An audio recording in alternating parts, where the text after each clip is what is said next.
राजकारणात टिकून राहण्यासाठी तोडा, थोडा आणि जोडा या नीतीचा अवलंब करून आपला स्वार्थ साधतात. त्याचाच विदारक अनुभव. तात्या, फार चिंतेत दिसताय. काही अडचण असेल तर आम्हाला सांगा, आम्ही आहेच की. तुम्ही कशाला त्रास करून घेताय? तसं काही नाही, पण तात्या एकदा मन मोकळं करून टाका. किती दिवस असं घुसमटणार आहात? बाळा, एकाच गोष्टीची चिंता लागली, एवढंच. कसली चिंता? अहो आम्हाला सांगा, आम्ही दूर करतो. आमच्या सौभाग्यवती आम्हाला सोडून देवाघरी गेल्या. त्यांनी हा वाढवून ठेवलेला डोलारा कसा पुढे चालवायचा काहीच कळत नाही. सगळे कार्यकर्ते पण संभ्रमावस्थेत आहेत. पुढे वारसदार कोण, याकडे सगळ्यांचंच लक्ष लागले. त्यात आमचे चिरंजीव बाहेर शिक्षणासाठी, इथं मुलगी, त्यात आमचं वय होतंय. काय निर्णय घ्यायचा काहीच कळत नाही. हीच चिंता सतावते रे. या विषयावर बोलण्या इतपत मी मोठा नाही, पण आई साहेबांचा आशीर्वाद नेहमी आपल्या सोबत आहे. नक्की काहीतरी मार्ग निघेल. ही समजूत झाली रे, पण वास्तव काही वेगळंच आहे. आमच्या पोराला इथलं घाणेरडं राजकारण समजेपर्यंत त्याची हयात जाईल. आणि पोरीचं आज ना उद्या लग्न होईल. मग कोण सांभाळणार हे सगळं? तिने हा जोडलेला जनसमुदाय एका आशेनं पाहतोय आमच्याकडे, आणि दुसऱ्या बाजूला त्या प्रतापनं जीनं हराम करून सोडलंय आमचं. काय होणार परमेश्वरा? तात्या, होईल सगळं ठीक. तुम्ही नका काळजी करू. रमेश दादा येतोय आज, बघतील काय करायचं ते. हे बघा, त्या प्रतापचं नाव काढलं असा आणि राक्षस दारात हजर.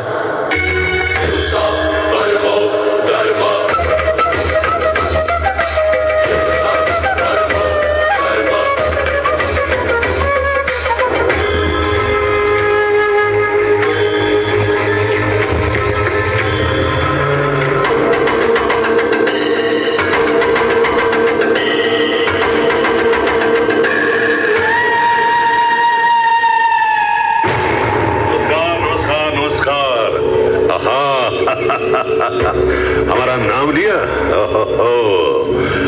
एक हमेशा ध्यान में रखना, 100 रावण खत्म होते हैं तब जाके कहीं प्रताप जिंदा होता है. कस प्रतापराव सांगल तस. नमस्कार हो तात्यासाहेब. प्रताप, येऊ का? हे आलेल्या हितचिंतकाचं स्वागत करायची ही पद्धत अशी? तुझ्या लायकीतच राहून बोल प्रताप. कुणाशी बोलतोयस तू याचं तुला भान आहे का? आता आमची लायकी आम्ही विसरू एवढं आम्ही श्रीमंत नाही होता त्या. आणि आम्हाला आमची लायकी सांगाल एवढं आम्ही गरीब बी नाही. जी काही वैभव आहे का नाही ते या ओ इकडे बघा, या प्रताप मुळे आहे, कळलं का? बघ, याच भाषेत बोलणार असशील तर निघ इथून. तात्या, हो तात्या, कालपर्यंत सगळी ताकद तुमच्या जवळ होती. आणि कुणामुळं? तर आमच्यामुळं. पण आता सगळी ताकद आमच्या जवळ आहे, आमच्या जवळ. जिल्हा परिषद, पंचायत समिती, तसंच कित्येक गावातलं ग्रामपंचायत सदस्य असं हे बघा, हे याचं खिशात पडून आहेत माझ्या. तिथं मुंबईत आपल्याच नावाचा डंका वाजतोय. सगळ्या गावातनं आमचंच नाव समोर येतंय.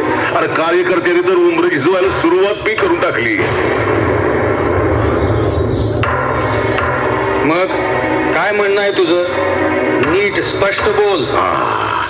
बोलणार की हो. आता आपल्या मतदारसंघात पोटनिवडणुकीचा कार्यक्रम लागतोय. त्या अगोदर माझं आणि स्वातीचं लग्न लावलं. म्हणजे मग कसं की आपली सुरू झालेली ही दुश्मनी खतम हो, खून खराबा संपलाच म्हणून समजा. कसं तुझं हे नेहमीच चालू झालंय प्रताप. तुला एकदाच सांगितलंय मी, हा सगळा निर्णय स्वातीचा आहे म्हणून. झालं सुरू. काय रे, करा ना? हाँ भाई, आप सिर्फ हुकुम फरमाइए, बाकी आपण हैच.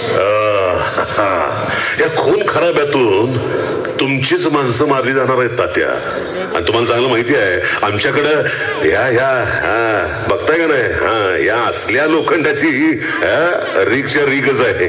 क्या रे? हाँ भाई, आपके लिए जान भी हाजिर है. तात्या तात्या,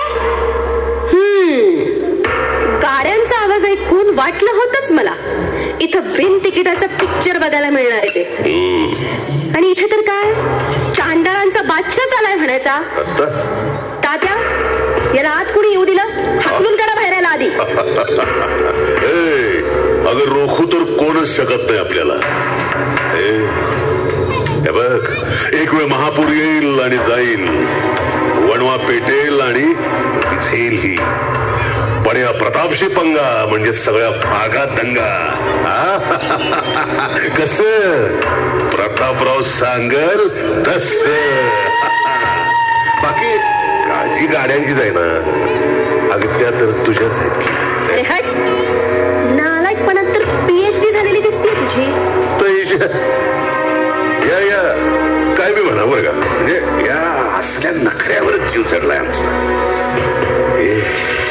अगं सगळी फळ खाली ग, पण द्राक्ष आहेस तू माझं द्राक्ष. या द्राक्षाजवळच तो राहलाय प्रताप. म्हणून आता तुझा हातच नाही, अख्खीच मागितली तुला. कसं स्वाती, तू हात जापव.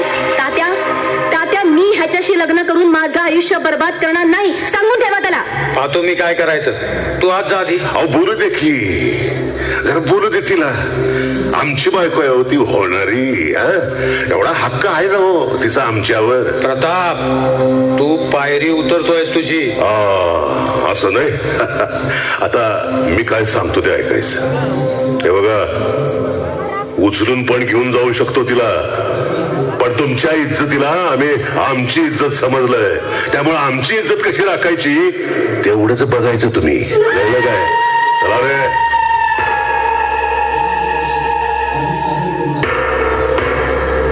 अरे प्रताप, प्रताप चाललास? गडबडीत दिसतोयस. अरे प्रताप, प्रताप.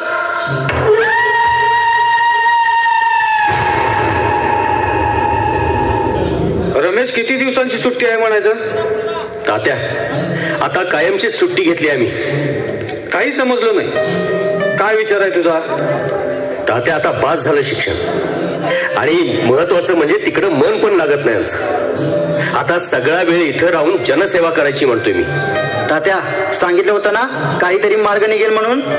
देवाची इच्छा आणि आई साहेबांनी हा विचार आणलेला दिसतो यांच्या मनात. पण शिक्षण अर्धवट सोडून कशाला म्हणतोय मी? आणि तुला जमणार आहे का हे सगळं? मग आमचा काय उपयोग आहे? अहो, आम्ही शिकू की यांना. शिकू म्हणजे साथ देऊ यांना. होय तात्या, आई साहेबांनी जोडलेली माणसं आहेत आमच्या सोबत. मी नक्कीच त्यांचं अर्धवट राहिलेलं स्वप्न पूर्ण करणार. हे बघ रमेश, तू यात न पडलेलंच बरं असं मला वाटते. तात्या, अहो दादासाहेब उच्च शिक्षित आहेत. त्यांचं शिक्षण आणि आई साहेबांच्या कार्यकर्त्यांची फौज ही फार मोठी ताकद आहे. बरोबर आहे ताई साहेब. आणि तुम्ही इथं आल्यापासून मोठा आधार निर्माण झालाय आमच्यात. तात्या, करू दे ना त्यांना काय करायचं ते. आणि महत्वाचं म्हणजे शिक्षण पूर्ण करूनही परत तेच करायचं होतं तर ते आता करतील. त्यात काय एवढं? काय करायचा विचार आहे तुझा? चांगलं मनात ठरवूनच आलेला दिसतोयस. होय तात्या, हे बघा, आता पोटनिवडणुकीचा कार्यक्रम लागतोय.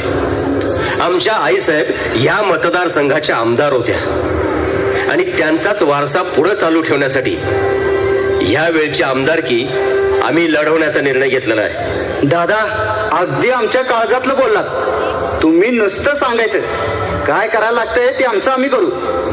बाळा, तेवढं सोपं नाही आहे. तात्या, तुमच्या फक्त आशीर्वादाची गरज आहे, बाकी सगळं आम्ही बघतो. आणि सुनील, प्रताप आहेतच की आपल्या बरोबर सगळं सांभाळून घ्यायला. तू काल थकून भागून आलास म्हणून काही विषय तुझ्या कानावर घातला नाही. म्हणजे काय झालं तात्या? हे बघा, मला स्पष्ट सांगा. हे बघा दादाराव, आई साहेब गेल्यानंतर प्रतापने खूपच त्रास दिलाय. सारखं स्वातीशी लग्नाच्या मागण्या घालतोय, आणि त्याही अतिशय गुंडगिरी पद्धतीनं. आणि सगळ्यात महत्वाचं म्हणजे येती पोट निवडणूक लढवण्याची तयारी करतोय तो. असं आहे तर म्हणजे खाल्लेल्या घराचे वासे मोजलेत म्हणायचं त्याला. ठीक आहे, असू दे. मग असं असेल तर मागं हटायचं नाही. आपण काय करायची तयारी करू देत त्याला. आमच्या पण रक्तात राजकारण आहे. आता काय निर्णय घ्यायचा आहे हे तूच बघ बाबा. कोणताही निर्णय घे पण जरा विचार करूनच घे. उगाच भावनेच्या आहारी जाऊ नकोस म्हणजे झालं. होय तात्या, अहो मी जे काही करेन ते योग्यच आणि नियोजन पद्धतीनं. तुम्ही नका काळजी करू. मॅडम मॅडम आपण कोण? दादा, हा संतोष. स्वातीताईंना कॉलेजवर सोडण्याचं आणण्याचं काम करतो. थांब थोडा वेळ, पाहतो आवरले का. ताई, स्वातीताई, ओ स्वातीताई. आले आले दादासाहेब, येते हा कॉलेजमधून. काय हो बाईसाहेब, आमच्याशी बोलण्या एवढा वेळ आहे आपल्याकडे? तसं नाही हो दादा, कॉलेजमधून आले ना की बोलू आपण. जरा गडबडीत आहे, वेळ झालाय. अगं थांब तरी थोडा वेळ. आणि काही झालेले निर्णय तरी ऐकून घेशील का नाही? निर्णय? कसले निर्णय? काय म्हणायचंय आपल्याला? सांगतो. तुझ्या आणि प्रतापच्या लग्नाचा. काय? मी एक वेळ जीव देईल पण प्रतापशी लग्न नाही करणार.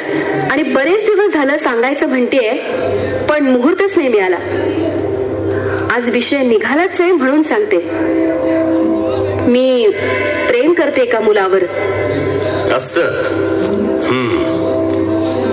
हे बघ स्वाती, आम्ही शिक्षणासाठी बाहेर होतो पण आमचं बारीक लक्ष होतं या घरावर आणि तुझ्यावर.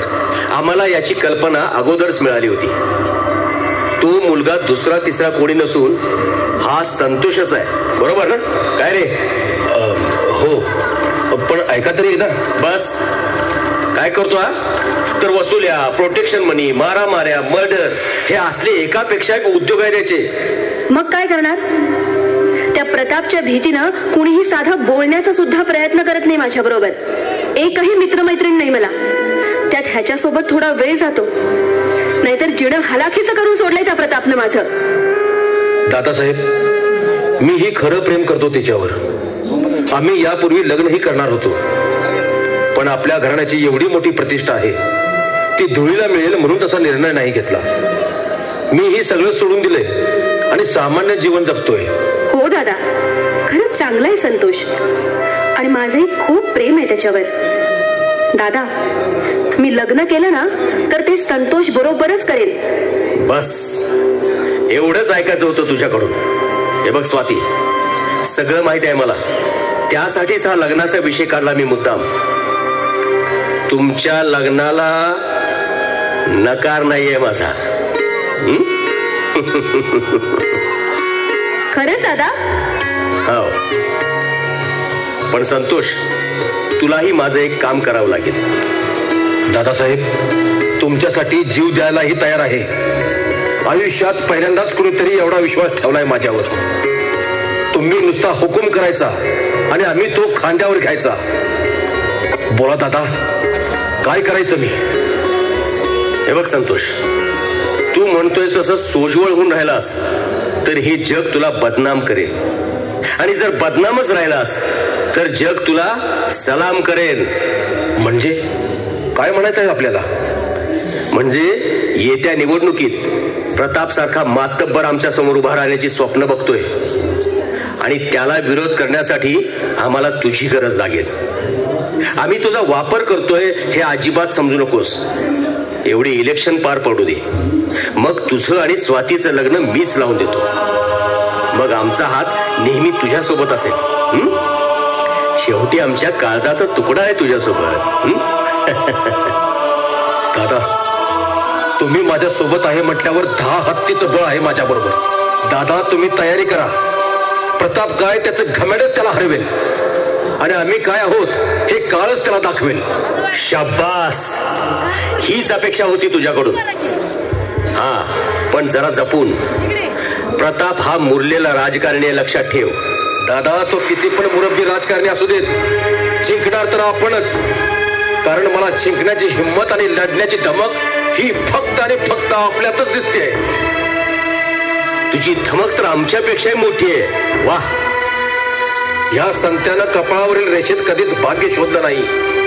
भाग्य दडलंय ते आमच्या कपाळावरील कामातच. दादा, त्यामुळे कपाळावर हात मारायची वेळ कधीही येऊ देणार नाही तुम्हाला. हा शब्द आहे आपला. अरे वा, लगेच जोडी जमली म्हणायची की. अगं, ह्याची साथ आम्हाला मिळाली ती तुझ्यामुळंच. थँक्यू दादा, तुम्ही होकार दिल्याबद्दल. बरं, मी निघते. मला उशीर होतोय आता. चला, बाय. हा, निघा. पण संतोष, उद्या प्रतापकडे जायचं आहे आणि काही विषयावर चर्चा करायची असं म्हणतोय तू. बघ, तू येत असशील तर चल माझ्या बरोबर. नक्की येईन दादा. येतो. हिला कॉलेजवर सोडून. दादा, बाहेर राहून चांगलं लक्ष ठेवलंय म्हणायचं. ठेवावं लागतं बाबा. आणि प्रताप बरोबर साम दाम वापरू शकलो असतो, पण दंडाला आणि भेदाला हा मोहराच मिळालाय आपल्याला. आपणाला काहीही सांगण्याची गरज लागली नाही दादा. आपण तर मातब आहात. चला. बरोबर.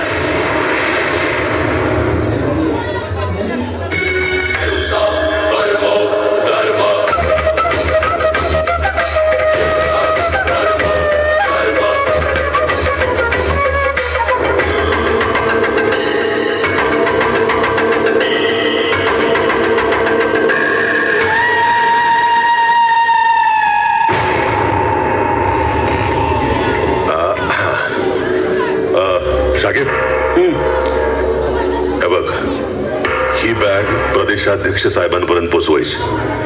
त्यातच तिकीट आहे आपलं. आणि एकदा का तिकीट फायनल झालं की मग विरोधात कोण फॉर्म भरतय ते बघूया रे. खरं सांगू, यावेळी बिनविरोधच गुलाल उडवायचा आणि आपली ताकद दाखवायची. कसं प्रतापराव सांगल तसं. बराबर है भाई. मैं तो अब गुलाल की ऑर्डर देकर ही रहूंगा. लगता है अब इतने वर्षों का ख्वाब अब जरूर पूरा होगा. त्या रमेशला आज इकडे बोलवलंय. आम्हाला पाठिंबा जाहीर करायला सांगायचंय त्याला. येईल एवढ्यात. हे बघ, त्या अगोदर एक काम कर. त्या पत्रकार मंडळींना फोन करून सगळ्यांना बोलवून घे. काय धमाका उडवायचं तू आजच उडवून टाकू. कसं? हाँ हाँ भाई, हाँ. सभी को फोन करके अभी बुलाता हूँ. भाई, लगता है रमेश आ रहा है इधर. येऊ का प्रतापराव? या की. अहो, काय विचार झालं. तुमचीच वाट बघते की राव. बोल बोल प्रताप, काय बोलायचंय? तसंच काही महत्वाचं काम असणार, त्यामुळेच इकडे बोलवलेस तुम्हाला. नाहीतर बंगल्यावर आई साहेबांचं दर्शन घेतल्याशिवाय दिवस सुरू होत नव्हता तुझा. हा, आता काय गेले ते दिवस. आता सगळे कार्यकर्ते आमच्या दर्शनासाठी रांगा लावत्या.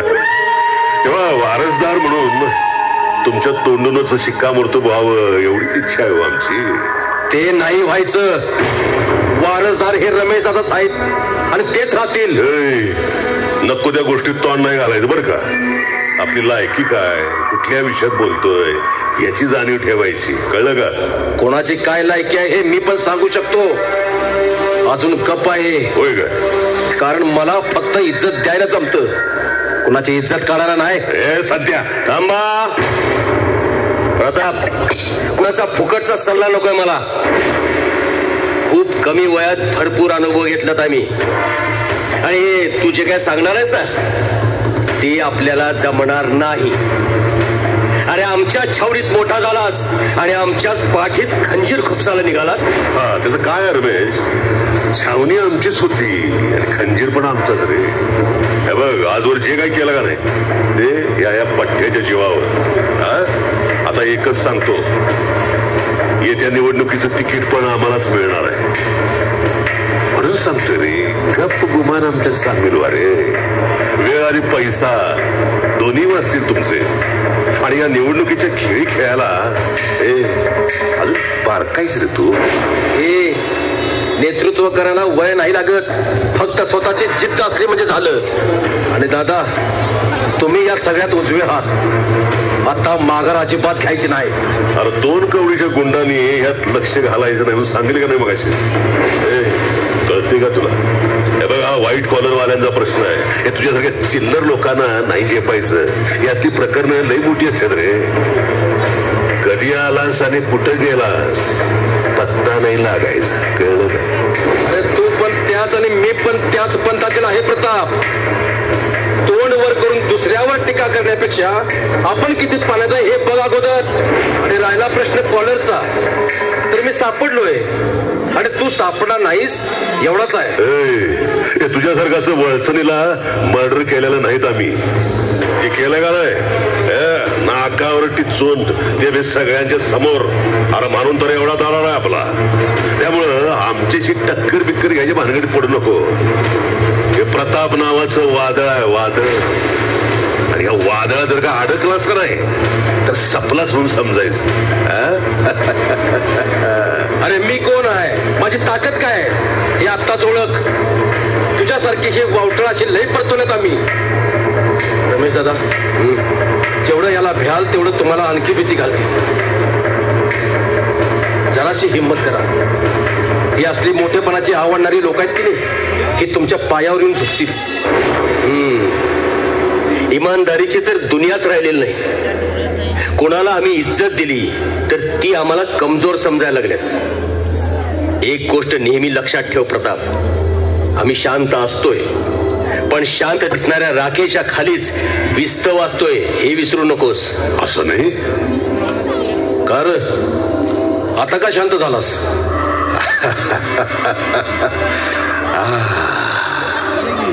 कितना अहंकार, कितना गुरूर है.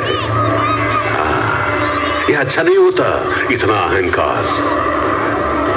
वक्त के समंदर में कई सिकंदर आए और डूब गए. आणि हो रमेश, आम्ही शिकलोय बर का, शांत राहूनच शिकार करायची.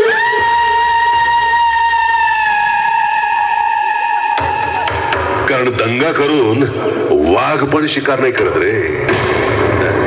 कस प्रतापराव म्हणल तस. अरे जा, तुला काय करायचं ते कर. आता एकच ठरवलंय, आता खेळ खेळीन तर मोठाच. बर का रमेश, या संत्याच्या नादात वाट चुकतोयस तू तुझी. हे बघ प्रताप, एक दिवस वाट नक्की मिळेल. भले ती भरकटून मिळेल, पण त्या भरकटण्यासाठी सुद्धा घरातून बाहेर पडावं लागतंय. आणि आमचं ठरलंय, स्वतःच्या मनगटावर विश्वास असणाऱ्याला दुसऱ्याच्या सामर्थ्याची भीती कधीच वाटत नाही. आणि अशा सामर्थ्याला हरवायचे धाडस नियती सुद्धा करत नाही, हे ध्यानात ठेव. डोक्यावर सूर्य आला का नाही की सावली सुद्धा साथ सोडून देते, हे लक्षात ठेव बर का रमेश. काय आहे, अडचणीत सापडलास का नाही तरी ही असली चिलट कधी गायब होतील कळायचं नाही तुला. आणि मग अभिमन्यू सारखं या चक्रव्यूहात अडकशील. म्हणून सांगतोय, अरे मित्र आहे रे मी तुझा. सावध, आता सावध हो. प्रताप, अरे जी माणसं हक्कानं माझ्याकडे आलीत ती परत गेलीच नाहीत. आणि जी गेलीत त्यांना आम्ही कधी लक्षात पण ठेवत नाही. त्यामुळे प्रताप, तू आमचा निर्णय बदलवण्याचा प्रयत्न सुद्धा करू नकोस. येणारी इलेक्शन ही आम्हीच लढवणार. भले विरोधात कोणी असो, विजय आमचाच आहे. मग प्रतापराव, गुलाल तयार ठेवा उधळायला. म्हणजे काय उधळणारच आहे की, त्यात काय सांगतोय? तुमच्यावर नाही, गुलाल उधळायचा तो आमच्या दादांवर. बघू की कोण कुणावर गुलाल उधळत ते. अरे घोडं मैदान लय लांब नाही, गावाला इशारायचा.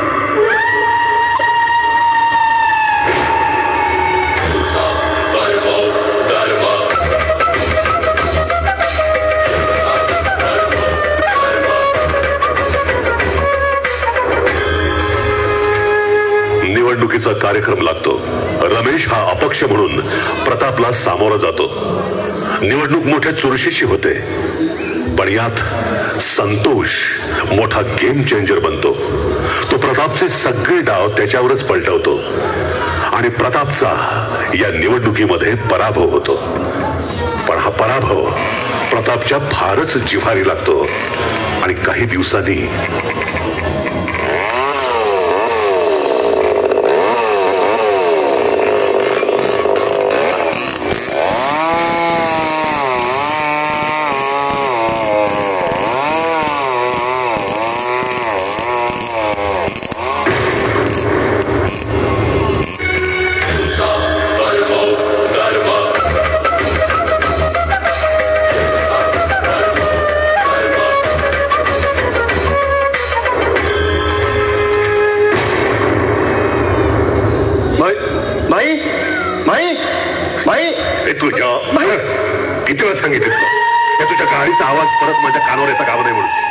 नुकतीच वाढलेल्या जखमेवरची कपली निघते माझ्या.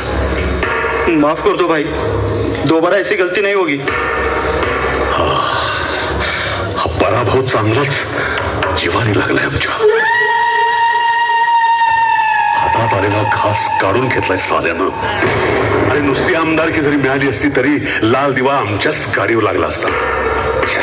सगळा चक्काचूर झालाय माझ्या या स्वप्नांचा. भाई और बड़ी मुसीबत आने वाली है, ऐसा दिख रहा है हमें. अरे क्या बक रहे हो यार. सभी बिल्डर लोगों में हमारा जो खौफ था वो खत्म हो चुका है. हफ्ता देने को भी लोग मना कर रहे हैं. हाँ, और बहुत दिन हो गए ग्राम पंचायत के सदस्य भी घर के सामने से नहीं गुजरे हैं. बस सब कुछ मालूम है मुझे. आणि हे तुझ्या तोंडून ऐकून तर त्यांच्या भिकाडेपणाची जाणीवच व्हायला लागली. आम्हाला इथं पोचवलंय ते त्या संत्यानं. नाही सोडणार त्याला. आमच्या सगळ्याच कामात दुडबुड चालली आहे त्याची. आमची कित्येक माणसं फोडलीत त्यानं.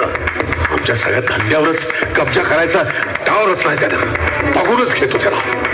भाई आप क्या करेंगे? जल्द से जल्द कुछ तो करना पड़ेगा. अरे नदीचं पाणी असल्यावर पाय न भिजवता पुढे जाऊ आम्ही. हे असं मूर्खासारखं थांबत नाही बसायचं एकाच ठिकाणी.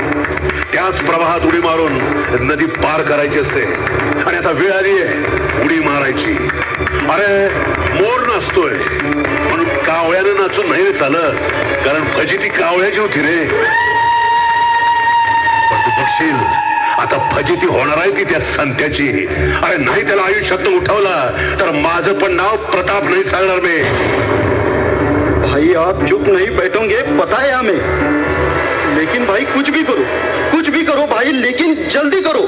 नहीं तो क्या? नाही तो हा प्रताप संपेल असं म्हणायचंय तुला?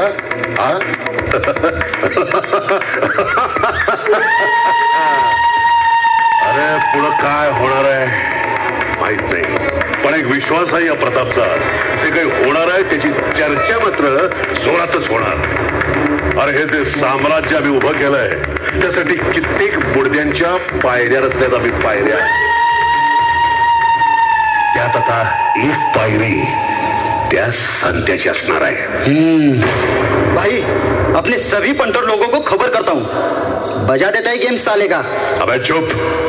इस बार दहशत मचाएंगे तो इन हथियारों से नहीं, इस शैतानी दिमाग से. और हमारे ये दिमाग बचपन से ही खराब है.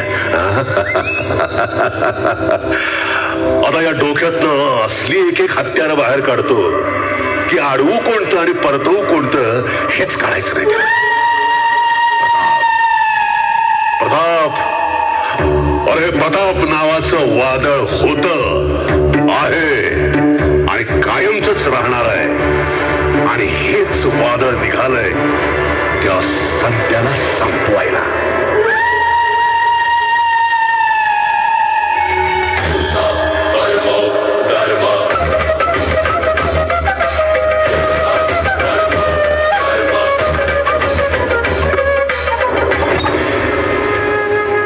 दादा हा प्रताप कसं का आला इकडे म्हणायचं? अरे 2 दिवसापूर्वीच आपल्या पक्षात परतलाय. दिवसभर मोकाट फिरणारं जनावर संध्याकाळी गोठ्यातच येते तसंच आहे. पण दादा काही बोलला नाही आपण या विषयावर. अरे प्रत्येक विषय आपल्याशी चर्चा करूनच घ्यायचं का आम्ही? आम्हालाही आमचं बरं वाईट चांगलंच कळतं. बर बसायला घोडं आलं की फकीराला सुद्धा राजा झाल्याचा भास होतो. अगदी तसं झालंय तुझं. अरे हा उषा खालचा साप आहे, कधीही तुला डसू शकतो. काय बोलताय तात्या? तात्या, राजकारणात फार काळ कोण कोणाचा शत्रू ना कोण कोणाचा मित्र असतोय. बरोबर आहे रमेशराव. रमेशराव हे बघा, इथनं पुढं म्हणजे काय आहे की आम्हाला पद नको दिवसा, पण तुमचं नेतृत्व मान्य केले आम्ही. इथून पुढं आपल्यासाठीच काम करीन मी. हा आता कसं आम्ही असं आमच्या ताकदीवर इथपर्यंत पोचलोय. त्या लाल दिव्यापर्यंत पोचण्यासाठी आम्हाला आता प्रतापची गरज लागेल. हा दादा हे बघा, आता तुम्ही नामदार झालाच म्हणून समजा. पण त्यासाठी हे असलं घाणेरडं राजकारण कधीच केलं नाही आम्ही. अहो तात्या, म्हणून तर तुम्ही इथंच आहे. आम्हाला पुढे जायचं आहे आणि त्यासाठी आम्ही कोणत्याही थराला जाऊ शकतो. मग त्या संतोषचं काय? त्याचाही प्रश्न सोडवलाय आम्ही. दादासाहेब, स्वाती, दादासाहेब. अरे अरे काय झालं संतोष? अरे एवढं घाबरलायस काय तू? झालं काय? अगं डिव्हिजन वरून फोन आला होता. वॉरंट निघालंय माझ्या नावचं. मी अडकलोय दादा, मी अडकलोय. अरे काय बोलतोयस तू हे? दादा, अहो हे कसं शक्य आहे? सत्ता असलं की सगळंच शक्य होऊ शकतं. प्रताप हा काय करतो इथं? आता तो रमेश दादांचा नवीन सहकारी बनलाय. काय? बहुतेक तुझी गरज संपली आता. म्हणजे मी अडकलो नाही तर अडकलोय मला. संपला हा संत्या संपला. नाही संतोष, तू आधी शांत हो. काहीतरी मार्ग निघेल. शांत हो बरं, तू आधी शांत हो. अगं स्वाती, कसा शांत हो? माझ्यावर आरोपच इतके ठेवलेत की त्यातून माझी सुटका होणं शक्यच नाही. माझं सगळं आयुष्य जेलमध्येच जाणार आता. असंच दिसतंय मला स्वाती, असंच दिसतंय. या स्वार्थी आणि बेभरवशाच्या राजकारणानं घात केलाय तुझा आणि माझ्या प्रेमाचा. खरं आहे तुझं स्वाती. कोणती दुर्बुद्धी सुचली आणि या सत्तेसाठी वाटेल ते करणाऱ्या मतलबी राजकारणाच्या नादी लागलो काय माहिती. या राजकारणानं घात केलाय माझा, घात.